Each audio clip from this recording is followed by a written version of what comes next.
Chapter 7. Brooke. Everyone knew what I did the night before. They had to. So much had changed inside of me. It had to be obvious to everyone who passed me on the street. Whore, slut, homewrecker, other woman. I could see it in their eyes. It felt like my shame was tattooed to my forehead. They had to see it. They had to know. "Brooke, your mom has to pay rent," Mr. Potts said, jolting me out of my head. I hadn't seen him in the dim, musty hallway of the complex. I needed to be more aware of my surroundings. I'd been trying to avoid him for weeks. "She'll get it to you today," I assured him, turning my key in the lock and throwing my shoulder into the door to open it. He handed me a sealed envelope. "Give her this." His face looked sad and defeated. "I mean it, Mr. Potts. She told me she's planning on giving it to you today. She'll probably ask me to drop it in the deposit box later." And I would. I no longer felt like I needed to hold on to the last $300. Peter gave us enough fish to tide us over until school started. I wouldn't have to choose between a house or food for Millie. Everything was going to be okay. "I hope so," he said, but his tone didn't convey hope in the slightest. I couldn't wait to wipe that look off of his face by handing him the money. Once inside, I tore the envelope open and grabbed the phone to check on Millie. "Miss Harris, this is Brooke. I was wondering if now is a good time to come get Millie." "Mrs. Emma Romero, we regret to inform you that your rent payment is long overdue. If not paid in full immediately, we will be forced to evict." "Yes, hi, Brooke. I was actually about to take Lauren and Millie out for lunch. Would you ask your mom if it's okay if Millie comes with us? I'll swing by and bring her home right after." We hate for the situation to come to this, but we are barely making ends meet for the building as it is.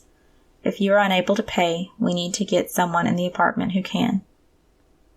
"Oh, that sounds nice. I'm sure it'll be fine, but I'll ask her. If she says no, I'll call you. This is your cell, right?" I asked, trying to keep my voice chipper even though I was reading a nightmare put into words. "Please drop your payment in the deposit box and remember that next month's rent is due in a week as well. Thank you, Potts." "Yes, thank you." We hung up and I tossed the letter on the counter. I had been surprised at the state of Mr. Atkins' house, but I had let ours get as messy or worse. It was in a pretty pitiful state to begin with. My body physically reacted to the word evict, but I tried to remain calm. I would pay him today. We could make the fish last a week. Millie was getting another free meal with Lauren. I wasn't sure how I would come up with another $300 so fast for the current month's rent, especially if no one would hire me. As I put the fish in the empty fridge, I sank on the floor and realized that wasn't everything Peter packed for me. I pulled out 2 jars of peanut butter, an unopened pack of gauze, a jar of seasoning for the fish, cornmeal, and 1 lone tomato. Millie was going to be thrilled. I pilfered through the empty bag, hoping to find some kind of note. Peter didn't communicate with words, though. Everything he said with actions. He would need every single thing he gave me, from the shirt on my back to the tomato. But somehow he could sense that I needed these things too, and was willing to sacrifice his needs for mine. It was unfathomable. Boys like Peter didn't exist in the real world. They must all be hiding in the woods.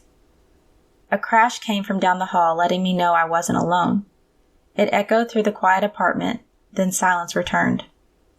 I hadn't been trying to be quiet before then, so they had to know that I was here too.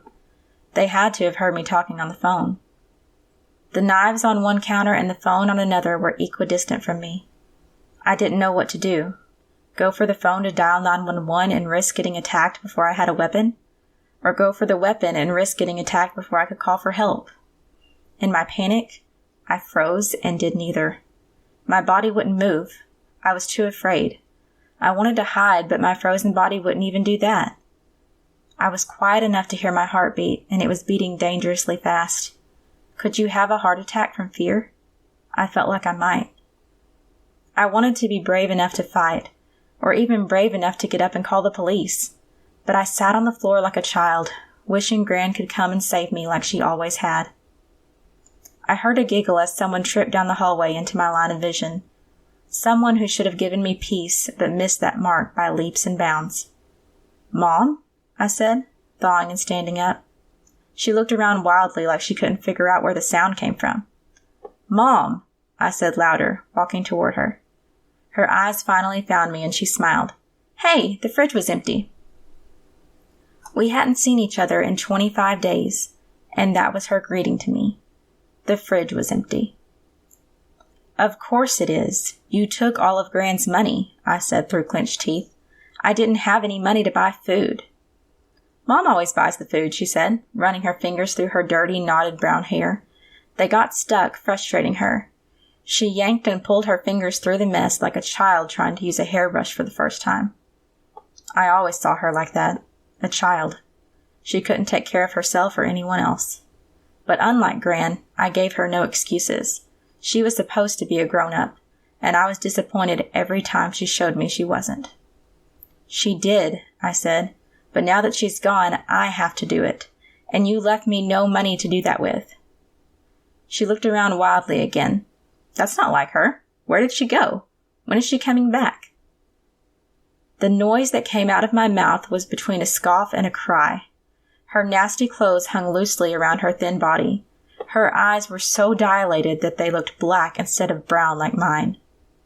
She was high, and she didn't remember. "What are you on?" I screamed. "Gran died." "Pfft," she said, waving me off with a hand that had clumps of hair caught between her fingers. "Gran can't die. The Lord isn't done with her yet."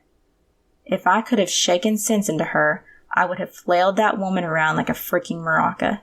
"Don't you dare disrespect Gran's faith, you—" "Geez, shut up. I have a headache," a man said as he walked out of my bedroom. The breath was knocked out of me. His body gave off an even wilder vibe than Mom's. His tank and cargo shorts showed off his small frame, but he didn't look weak like Mom did. When he looked at me, I could tell he didn't even see me. His eyes were vacant, far off, and terrifyingly apathetic. "You need to leave," I said to Mom in a low voice, "and don't ever come back here again." She shrugged and grabbed his hand, leading him out the door. As soon as they cleared the door frame, I slammed it behind them and locked the deadbolt. I leaned my back against the closed door, trying to catch my breath through the sobs as I watched the ceiling fan turn in circles. A blade was missing, but it was hard to tell when it was spinning so fast. I should have gotten her key so she couldn't get back in. I would have to ask Mr. Potts to change the lock when I gave him the rent money. The rent money. I raced to the room I shared with Millie and saw it had been ransacked. Every drawer was open and our clothes flung all over the floor and bed. Our bookshelf sat empty next to the wall. I raced to the pile of books on the floor, grabbing the 5 I knew I hid the money in. Each one should have had 3 $20 bills hidden inside. They were all empty. Every single one. My jewelry box was stripped of all of my jewelry, both the expensive stuff and the $1 pieces. Apparently the guy didn't know the difference. He must have stuffed those stupid cargo shorts with everything he could find. I sat on the floor and wept when I realized I'd put Gran's sapphire ring in there. It was her most prized possession, and now it would be traded on the streets for drugs. I had failed her. I had failed Millie. I had to get the room cleaned up before she got back and pray that he hadn't stolen anything precious to her, too. The days we had left in the apartment were numbered. Soon, I wouldn't even have a fridge to store Peter's fish in. We were totally screwed, and as usual, it was Mom's fault.